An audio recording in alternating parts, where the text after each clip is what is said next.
कहाँ गए थे? बिहार। बिहार। अब आप क्या चाहती? मैं इनके साथ करा सकती हूँ। शादी किया गया? ऐसे चले गए थे। अभी शादी वगैरह नहीं की? बिहार नेपाल में। बिहार क्रॉस करके नेपाल में। हाँ, उसके साथ भटका ऐसी है, मेरे को सही में बात नहीं करी। बात को नहीं करी। अच्छा, उनके द्वारा जो आरोप लगाए उसी से आप खत्म होकर मतलब ये कदम उठाया आपने। अब जो मैं जिंदगी में आया होगी पति ना क्या है चोट नमस्कार, आप देख रहे हैं लुल मीडिया। दोस्तों, अलीगढ़ की ये कहानी जितनी फिल्मी लगती है, असल में उससे भी ज़्यादा चौंकाने वाली है। आमतौर पर शादी वाले दिन लोग खुश होते हैं, लेकिन यहाँ बेटी की शादी से ठीक पहले उसकी माँ यानी सास सपना देवी अपने होने वाले दामाद राहुल को लेकर भाग गई थी। हालांकि अब वो वापस लौट आई है और थाने पहुँच गई है। थाने पहुंचकर बोली कि अब मैं इसके साथ ही यानी होने वाले दामाद राहुल के साथ ही रहूंगी।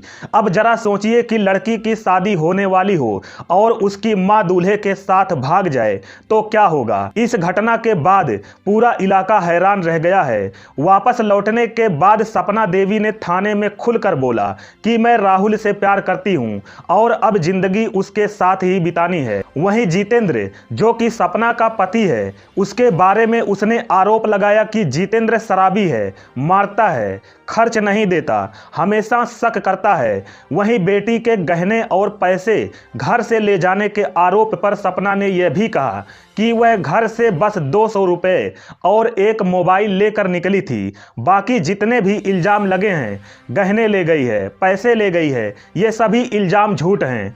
सपना ने आगे कहा कि कह रहे हैं कि तुम जो 3 लाख रुपए, एक जेवर, तमाम चीज़ जो लड़की की शादी के लिए बनाई गई थी सब ले गई हो, लेकिन मैं केवल मोबाइल और 200 रुपये, उसके अलावा कुछ नहीं लेकर आई हूँ। उन्होंने कहा ये आरोप सब गलत हैं, 200 रुपये के अलावा एक भी रुपये लेकर नहीं आई हूँ। वहीं राहुल भी कम नहीं निकला। उसने बताया कि दोनों पहले अलीगढ़ से कासगंज, फिर बरेली से मुजफ्फरपुर होते हुए नेपाल बॉर्डर तक पहुँच गए थे, लेकिन जैसे ही मीडिया में खबरें उड़ने लगी, दोनों ने खुद ही थाने में सरेंडर कर दिया।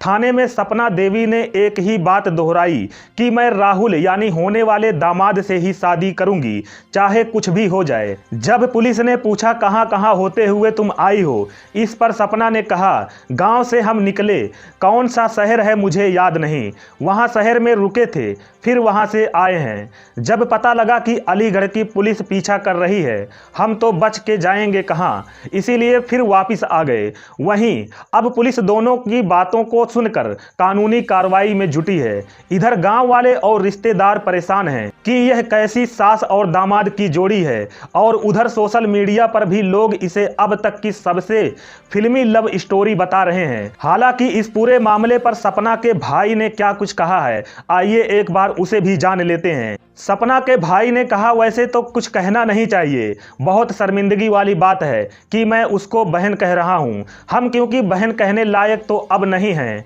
अगर वो बहन कहने लायक होती तो हमारे जीजा जी के साथ रह रही होती। जब सपना के भाई से पूछा गया कि आज ये पकड़ी गई है, पुलिस लेकर आई है, आप क्या कहना चाहेंगे, इस पर उन्होंने जवाब देते हुए कहा आप लोगों को, सब लोगों को मालूम है और पूरे हिंदुस्तान को भी मालूम है इस बात का, लेकिन जो पैसा और जो जेवरात लेके गई है वो तो मिलना ही चाहिए। और दूसरी बात यह है, जो उन्होंने घिनौना काम किया है दोनों ने, उसके ऊपर भी थोड़ी सुनवाई होनी चाहिए, ऐसा सपना के भाई का कहना है। दोस्तों, फिर सपना के भाई से पूछा गया कि महिला का तो यह कहना है कि कोई जेवरात नहीं लेके गई है, ना पैसा लेकर गई है। इस पर उन्होंने कहा मैं उसका भाई हूँ, मुझे मालूम है जेवरात कितना था, कितना नहीं था। मेरी बहन एक भी रुपए से कभी भी दुखी नहीं रही है, क्योंकि मेरे सामने ही मेरे जीजा जी गुटखा खाते हैं, तो गुटखा खाने के लिए पैसे भी मेरी बहन से लेकर जाते थे।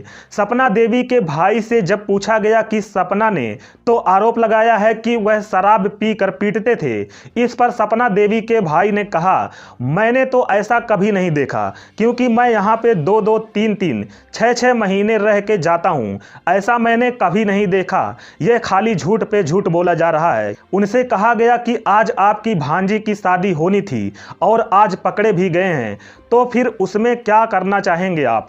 इस पर उन्होंने कहा यह बड़े दुख की बात है कि आज शादी हो गई होती और सब लोग खुशी में होते, जो आज इतना गम और दहशत है कि कुछ कह नहीं सकते हैं। और मेरे जीजा तो थोड़ा सदमे में भी हैं। मेरी भांजी जिसकी शादी होने वाली थी, उनका कई दिन तक इलाज भी चला है। उनसे पूछा गया कि आपको कभी शक नहीं हुआ कि आपकी बहन का इस तरीके से किसी से संबंध जुड़ा है। इस पर उन्होंने कहा ऐसा तो कुछ नजर नहीं आया। 2-3 महीने से मेरी बातें बंद हो चुकी थी और कभी भी मैं कॉल करता था तो हमेशा बहन का फ़ोन बिजी आता था और फ़ोन कभी रिसीव नहीं किया। 1-2 बार रिसीव भी किया तो मुझे गाली भी दी है, ऐसा सपना के भाई ने बताया है। पुलिस उनका पीछा कर रही थी, इसीलिए उन्होंने खुद ही सरेंडर कर दिया।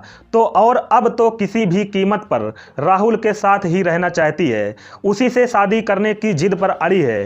पुलिस अब दोनों के बयानों के आधार पर कानूनी प्रक्रिया आगे बढ़ा रही है। दोस्तों, इस पूरी घटना पर आपकी क्या प्रतिक्रिया है? आपके मन में जो भी विचार हैं कमेंट बॉक्स में हमें अपनी प्रतिक्रिया जरूर बताइएगा। आपसे रिक्वेस्ट है कृपया हमारे चैनल को सब्सक्राइब करें और वीडियो को लाइक जरूर कर दें। मिलते हैं अगले वीडियो में। नमस्कार दोस्तों।